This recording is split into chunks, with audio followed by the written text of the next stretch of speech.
본격적으로 수상 수업 한번 진행해볼게요. 이제 고등 과정에 진입을 하게 되는데, 고등 과정 진입 전에 굉장히 질 장벽이 높다는 말을 많이 들어봤을 거예요.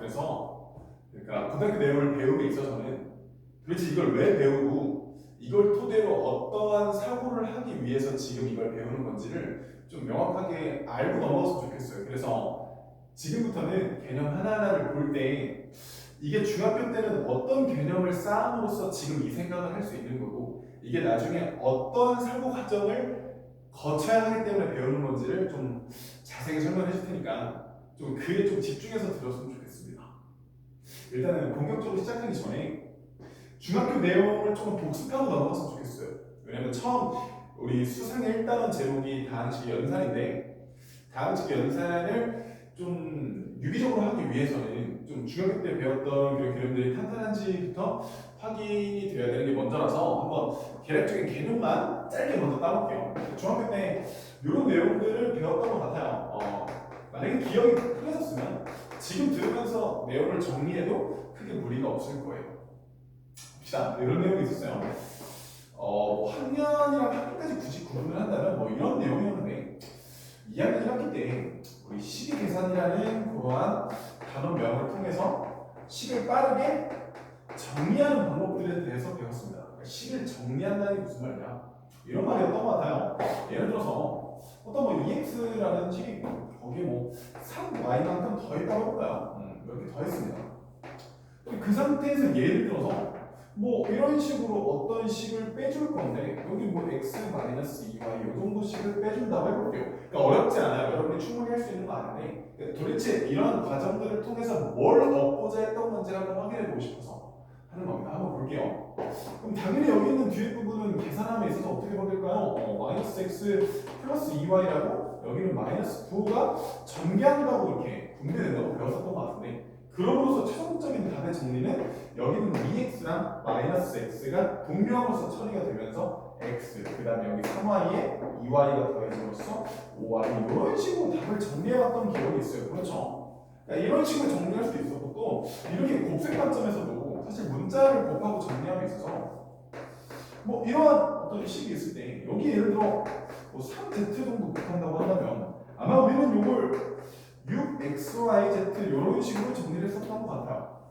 선생님, 도대체 이거 지금은 왜 한 겁니까? 싶을 수도 있는데, 그러니까 한마디로 2-1에서 배웠던 이런 일련의 과정들은 그러니까 동명을 처리함으로써 조금 복잡한 식을 상대적으로 간단하게 표현할 수 있느냐, 그리고 또 곱셈 관점이나 어떤 관점이든 그러니까 연산 관점에 있어서 이런 식들을 정리할 수 있느냐, 그런 관점에서 2-1 과목을 공부했었던 것 같고요. 그 다음 3-1에서도 이런 내용을 좀 공부해봤었던 것 같은데, 3-1이라고 한다면 제곱근대 실수를 배웠던 그 다음 단원, 그 다항식의 곱셈과 인수분해 이 정도였던 것 같아요. 그러니까 그러한 곱셈 및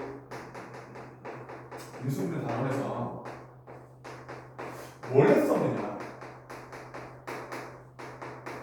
이런 걸 했었죠. 크게 보지 않았어요. 뭐 이런 걸 했던 것 같습니다. 예를 들어 x 플러스 2라는 식에 x 플러스 3이라는 식을 곱한다면, 그러니까 이런 관점에서 곱셈을 3학년 1학기 때 처음 배웠던 것 같아요. 이거를 x제곱 플러스 5x 플러스 6으로 정리할 수 있었고, 그렇게 정리할 수 있었다는 관점이 이렇게 각각 이 하나의 식에 들어있는 한 요소별로 다음 항의 요소들과 각각 곱한다, 이런 식으로 배웠던 것 같아요.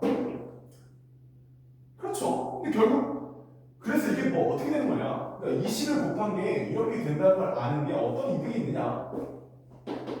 한번 정리하면서 얘기해 볼까요? 그러니까 이걸 토대로 이런 것도 배웠었죠. 이런 거요. 이렇게 정리되는 식이 있다고 했을 때 이걸 반대로 이렇게 곱골로 찢을 수 있었나? 그러니까 이런 거죠.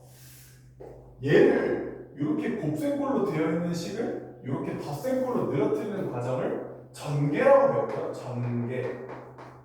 반대로 지금 덧셈 또는 뺄셈골로 늘어져 있는 식을 여기 곱셈골로, 여기 두 식의 곱셈, 뭐 두 식 그 이상의 식으로 상관이 없는데 곱셈골로 바꾸는 이러한 반대 과정 있잖아요. 이 과정을 인수분해라고 배웠습니다.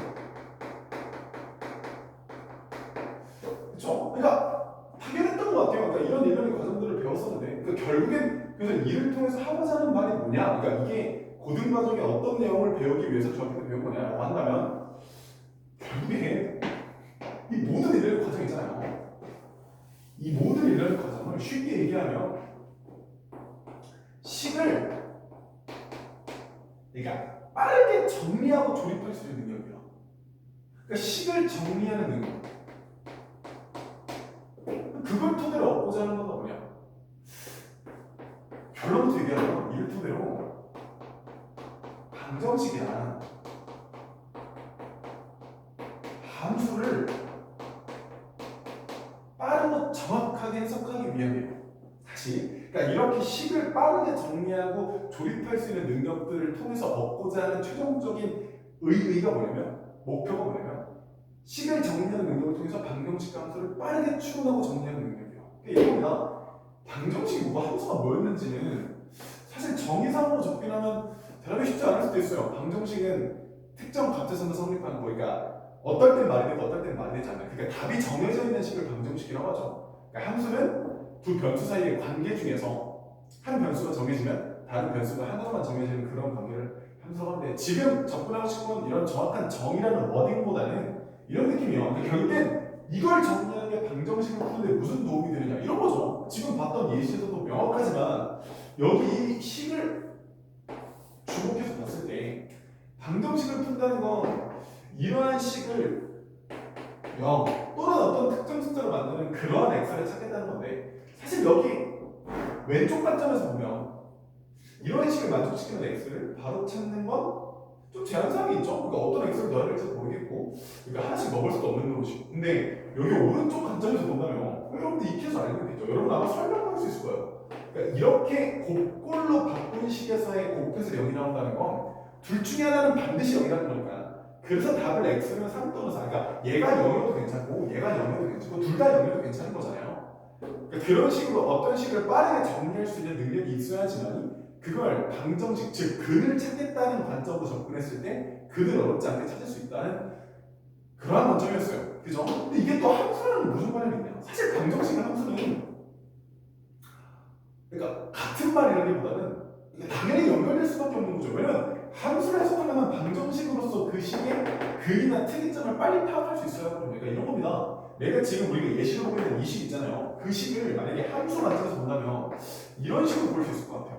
이런 거죠. 예를 들어 저기 나와 있지만 x제곱 마이너스 7x 플러스 10이라는 이렇게 되어 있는 이러한 2차식을 내가 y는으로서 연결해 준다면 이거는 x에 대한 그러니까 y, x에 대한 함수로서 해석되면서 이차함수 개혁을 띄겠죠. 그러니까 뭐 이런 거거든요. 근데 얘가 최고차항이 함수이기 때문에 이렇게 알고보는 식인 건 알겠는데 요 식을 이렇게 빠르게 유수분해할 수만 있다면 요 식은 반드시 x 중에 어디서 만나는 거예요? 3이라는 점에서 만나고 4라는 점에서 만나는 거겠죠. 그러니까 결과적으로 함수를 그림에 있어서도 그러니까 즉 어떤 식을 좌표 표면상의 도식화함에 있어서도 저런 식을 정리하는 능력이 구비되어 있어야지만 특이점을 빠르게 찾을 수 있다는 거야. 그러니까 이렇게 특이점을 찾을 수 있으면 이차 함수가 축을 기점으로 좌우 대칭이라는 특성을 파악하고 있으니까 여기가 3이고 여기가 4면 여기 축이 있잖아요. 여기 축이 3과 4 사이니까 2분의 7 이렇게도 어렵지 않게 찾을 수 있죠. 이게 전부 다 식을 빠르게 해석할 수 있는 능력이 있느냐 없느냐에서 비롯되는 속도와 해석 차이니까 요 정도 해석할 수 있다면 중학교 내용에서 크게 어려움이 없는 거예요. 그러니까 결국 이렇게 해석했던 중학교 내용을 기반으로 우리는 지금 조금 더 복잡하고 조금 더 어려우시 그러니까 조금 더 차수가 높은 그러한 식들을 빠르게 해석하는 방법들을 대해서 배울 거예요. 그러니까 결국 이런 것들도 방금 얘기했던 내용도 있었지만 3학년 때 배웠던 이 내용을 곱셈 공식과 인수분해 사실 곱셈 공식이라고 말이 듣는 것부터도 공식처럼 외웠잖아요. 근데 그걸 공식으로 외웠다 해서 좋다 나쁘다를 얘기하려는 게 아니라 그걸 공식으로 외움으로써 내용을 조금 더 빠르게 정리할 수 있었다는 점. 마치 구구단을 배웠던 게 우리가 9, 8에 72, 9를 8번 더하지 못해서 배운 게 아니라 외운 게 아니라 그걸 외워두면 굳이 일일이 계산하지 않고 언제나 빠르게 정확하고 판단할 수 있으니까 했던 것 마냥 지금도 조금 다채로운 식들에 대해서 조금 공식 관점에서 접근해본 건데 최대한 이해하면서 한번 넣어볼게요. 일단은 제목 다음 식의 연산입니다. 다음 식의 연산이고요. 식을 더하거나 빼고 곱하거나 나눌 때 빠르게 정리하는 방법을 조금 더 어려운 식들에서 정리를 한번 해볼게요. 다항식이고요. 다항식. 연산이 있는데 일단 첫 화두가 정리를 하죠. 당연히요. 지금 우리가 하고자 하는 게 식을 정리하기 위한 행위라면 일단 식을 정리함에 있어서 차수별로 내림차순 또는 오름차순으로 차수별로 정리해요. 근데 차수가 뭐예요? 차수가 뭔지 정확히 대답할 수 있습니까? 차수가 뭔지 누가 차수가 뭐냐고 물어보면 뭐라고 할까요? 정확한 워딩 정의는 문자가 곱해진 횟수예요. 그러니까 문자가 몇 번 곱해졌냐를 토대로 그걸 숫자로 부르는 건데 이런 거죠. 여러분이 아마 차수가 뭔지는 정확하게 대답하기 어려워도 아마 누구나 이렇게 되어 있는 이 식을 2차식 이렇게 부르긴 할 거야. 왜? 그냥 본능적으로 여러분도 느끼죠? 최고차항이 2차 이항이 들어있으니까 이 식을 2차식이라고 부르는 거지. 그러니까 그러면 우리 그러한 약속이 전제로 깔려있는 거예요. 그러니까 다항식의 차수를 부를 땐 최고차항의 차수를 기준으로 이름을 붙이는 거고 그러니까 결국 그 차수라는 건 얘는 문자가 하나였으니까 1차 얘는 문자가 두 개가 곱해져 있으니까 2차 얘는 상수항이라고 부르죠. 문자가 없으니까 결국 그 차수라는 건 문자가 곱해질 횟수고 그 문자가 곱해질 횟수에 따라서 여기 지수가 표현되는 거고 그 지수가 표현됨에 따라서 차수라는 이름이 붙는 거죠. 근데 이렇게 하는 거네. 그러니까 이런 거죠. 우리가 보통의 숫자를 정리할 때도 특별한 일이 없다면 5가지 숫자를 정리하는데 이런 식으로 정리하는 건 특별한 목적이 없다면 그럴 확률은 적잖아요. 왜요? 보기에 정리되어 있지 않으니까. 그러니까 보통 이렇게 정리하죠. 당연히 작은 것도 정리하든가 아니면 큰 것도 정리할 수도 있고. 그러니까 대체적으로 어떤 특별한 목적이 있지 않은 이상 이렇게 정리하는 게 일반적이죠. 그러니까 작은 것부터 큰 순이거나 큰 순부터 작은 순으로 나열하는 게 특성을 파악하기도 편하고 전체적인 흐름을 파악하는 데 있어서 훨씬 용이한 것 같아요. 그래서 차수에 따라서도 식을 그렇게 지금도 정리할 거네. 근데 이걸 굳이 외우지 않아도 이미 그렇게 정리해왔어요. 그러니까 이런 식의 워딩으로 정리할 수 있구나 정도만 짚고 넘어가면 크게 무리가 없을 것 같습니다. 한 문제에 대해서 차수가 내림차순이라는 건 높았던 거에서 내려가는 느낌으로 접근한다니까. 어떻게 접근했으면 되냐면 높은 항 그 다음 낮은 항이겠죠. 낮은 항 한 문제에 대해서 차수가 높은 항부터 낮은 항순으로 정리한 걸 내림차순이라고 합니다. 이런 거겠죠. 방금 했던 이런 방금들인데 이런 식으로 정리되어 있으면 이미 내림차순으로 정리가 되어 있는 겁니다. 왜? 아니 차수가 2차, 차수가 1차, 얘는 상수니까. 그래서 이미 차수가 높은 순으로 정리가 되어 있어요. 그러니까 이런 식으로 정리된 거예요. 우리가 일반적으로 어떤 특별한 약속이 없을 때도 항상 이런 식으로 정리해왔으니까. 그러니까 우리는 일반적으로 어떤 다항식을 접근하는 데 있어서 내림차순으로 정리되어 있는 식을 접근하는 게 가장 일반적인 상황이요. 그럼 반대로 오른쪽으로는 당연히 차수가 낮은 항부터 여기 나와있죠. 낮은 항부터 높은 항 순으로 정리하는 걸 오른차순이라고 했죠. 근데 일반적인 약속에 특별한 언급이 없으면 식은 내림차순으로 정리하는 게 일반적이에요. 높은 항부터 낮은 항순으로 차례대로요. 크게 어렵지 않은 것 같습니다. 그 다음은 이제 수상에 본격적으로 진입장벽을 높게 하는 여러 가지 공식들이 나오는데 이 공식들이 어렵다 쉽다를 떠나서 처음엔 낯선 게 당연해요. 처음엔 낯서니까 그냥 이런 식들이 이렇게 정리됩니다 라고 익히고 많이 연습하고 많이 보는 수밖에 없어. 그러니까 너무 처음부터 고통을 갖지 말고요. 그냥 해봤으면 좋겠습니다. 그러니까 이런 거예요. 여기까지 써있는 이 5개는요. 중학교 3학년 1학기 과정에서 충분히 학습이 이루어졌다면 크게 어려움 없이 이해가 가능한 파트일 텐데 결국엔 핵심들이 뭐예요? 그러니까 여기 모든 5개의 문장도 결국엔 이 첫 번째 좋다고 저렇게 외우면 쉽고 빠르다는 거지. 결국에 근간 계산은 이 계산을 벗어날 수가 없는 거 아닙니까? 그러니까 결국엔 이런 식으로 계산한 그러한 매번 계산 과정을 하는 게 귀찮고 번거로우니까 이 식이 저 형태라는 걸 딱 한 번만 눈에 익혀두면 훨씬 더 빠르고 정확하게 풀 수 있다는 거잖아요. 그러니까 여기 모든 식들이 다 그러니까 우리가 이 식들을 굳이 외우지 못하면 못 풀어서가 아니라 이걸 외우면 더 쉽고 빠르니까 외우는 거죠. 그러니까 이런 것들도 당연히 A-B라는 항을 2번 똑같이 곱해서 전개한다면 당연히 저렇게 나올 거예요. 나머지는 당연히 마찬가지인데 계속 얘기하지만 이걸 외워야지 라고 정확하니까 하는 겁니다. 그리고 이 식이 눈에 익어야지만이, 그러니까 이걸 단순히 전개하는 연습만으로는 조금 한계가 있는 게, 여기서 이렇게 넘어가는 건 지금 계속 얘기하지만 굳이 외우지 않더라도 가능하지만 반대만 죠. 그러니까 이 덧셈 또는 뺄셈 늘어져 있는 식에서 곱셈꼴인 인수분해 관점에서는 요 식이 충분히 이렇게 눈에 들어와 있지 않으면 접근이 어려워서 이 정도는 당연히 짚고 넘어가셔야 할 필요가 있습니다. 이제 본격적으로 고등학교 내용을 진입을 하기 전에 여기 조금 상대적으로 중학교 관점에서도 몇 번 봤다만 조금 상대적으로 좀 친밀도가 좀 떨어지는 많이 봤던 것 같지 않은 그런 식들이 있는데 이것도 마찬가지예요. 결국 이런 거겠죠. 결국 이조차도 이 식을 벗어날 수는 없다. 요조차도 이렇게 우리가 배웠던 그러한 곱셈 관점의 연산을 벗어날 수는 없다. 그러니까 계산하면 이렇게 계산하면 되겠죠. 여기 이렇게 요거 둘이 계산했을 때 x제곱이 나오겠죠? 첫 번째 항 x제곱이 나오고 그 다음 이렇게 계산했을 때 1이 나오네요. 이렇게 계산하면 1이 나오고요. 이렇게 계산하면 그렇죠? 그래서 얘를 정리할 때 저렇게 정리한 거 아닐까요? 당연한데 x제곱 플러스 2 x제곱은 이렇게 정리가 된 거고 그러니까 사실 이 정리라는 것도 앞에 이 식이랑 저랑 다를 게 없겠죠. 내가 말하는 이 식이라는 건 이렇게 되어 있는 녀석의 구조나 이렇게 그냥 어떤 걸 둘이 더해서 완전적으로 곱한다는 거랑 그냥 구조가 맞죠. 왜냐면 이 구조조차도 이렇게 되는 거니까요. 어렵지 않죠? 그러니까 당연한 내용 같아요. 그럼 본격적으로 고등학교 때부터 항이 3개짜리거나 아니면 3번을 거듭적거나 그런 것들에 대해서 한번 연습해 보겠습니다. 여기 있네요. 결론부터 써면요 이렇게 돼요. 일단 이게 구조가 어떤지도 당연히 설명을 해줄 건데 결론적으로 어떻게 식이 정리가 되는지도 보고 그게 구조가 이렇기 때문에 이렇게 전개될 수밖에 없구나를 느끼는 게 중요해요. 근데 이걸 매번 다 느낀다기보단 이렇게 되겠구나라는 그 느낌을 가지고 계속해서 연습해 나가는 수밖에 없어요. 그러니까 이렇게 볼게요. 일단 결론부터 써주면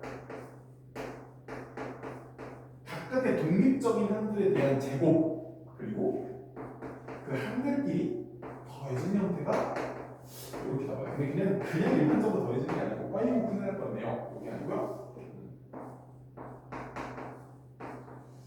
이렇게 계산이 되는데 왜 그러냐? 사실 왜 그러냐에 대한 근원적인 물음을 따진다면 이거 어떤 식이기 때문에? 이런 식이기 때문이죠. 그죠? 어떤 식이에요 이게? 아니 이거 아닙니까? 이렇게 되어있던 식에서 당연히 이걸 계산하는 거죠? 아니 왜 이렇게 계산하는 거야? 그러니까 총 9번의 연산을 때리면 가능한 거야. 9번의 연산을 때리면 당연히 이렇게 나올 거예요.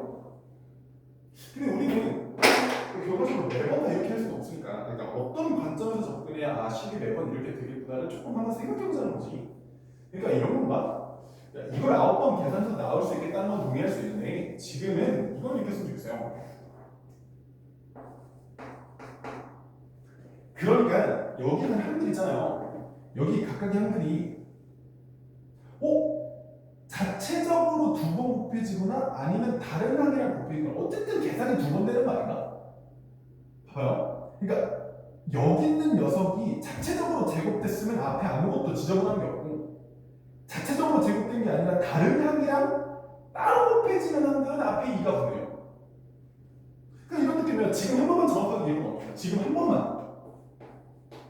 그러니까 자체적으로 제곱되는 애랑 그렇지 않은 애랑 왜 대체 저런 숫자 차이가 앞에 개수가 발생하는지에 대한 접근이에요. 생각해보는 거죠. 그러니까 자체적으로 계산되는 애들은 이런 거 아니에요? A제곱, B제곱, C제곱 이런 애들 아닙니까? 그런 애들은 더 이상 발생할 수가 없죠. 그죠? 그 다음 나와 있는 항목서는 여기 A랑 B가 결합됐을 때, 즉 여기는 A랑 여기는 B가 결합된 후에 여기는 B가 여기는 A랑 결합될 때도 나오네요. 그래서 그런 항이 2개 나오는구나. 여기는 C가 여기는 A랑 결합될 수도 있지만 여기는 A가 여기는 C랑 결합될 수도 있습니다. 결과적으로 자체적으로 제곱이 되는 녀석은 하나밖에 없지만 자기 스스로 제곱되는 게 아니라 다른 녀석과 곱해지는 그런 항들은 아, 하나가 아니고 여러 개 나오니까 그 숫자만큼 써주면 되겠구나라는 기본적인 틀만 가지고 연습하는 거예요. 아시죠? 아무래도. 그래서 마찬가지야. 결과적으로 지금 총 3개씩 곱해져 있는 꼴인데 이 식들을 계산할 때 그러니까 당연히 처음 전개하는 건 어색하고 어려운데 결과적으로 곱해 나갈 때 여기서 하나 둘 중에 하나 여기서 둘 중에 하나 여기서 둘 중에 하나만 골라서 곱할 거니까 아니 당연히 x만 3번 뽑아서 곱하면 이렇게 될 테고 그 다음에 x를 2번 뽑는다는 거 x를 제외한 나머지 하나는 당연히 숫자를 뽑는다는 거니까 이런 식으로 정리가 될 거고요. 그 다음에 x를 하나만 뽑겠다는 건 x를 하나 뽑았다는 건 나머지 한들에서 반드시 숫자를 뽑았다는 거니까 abc가 숫자로 가정했을 때요.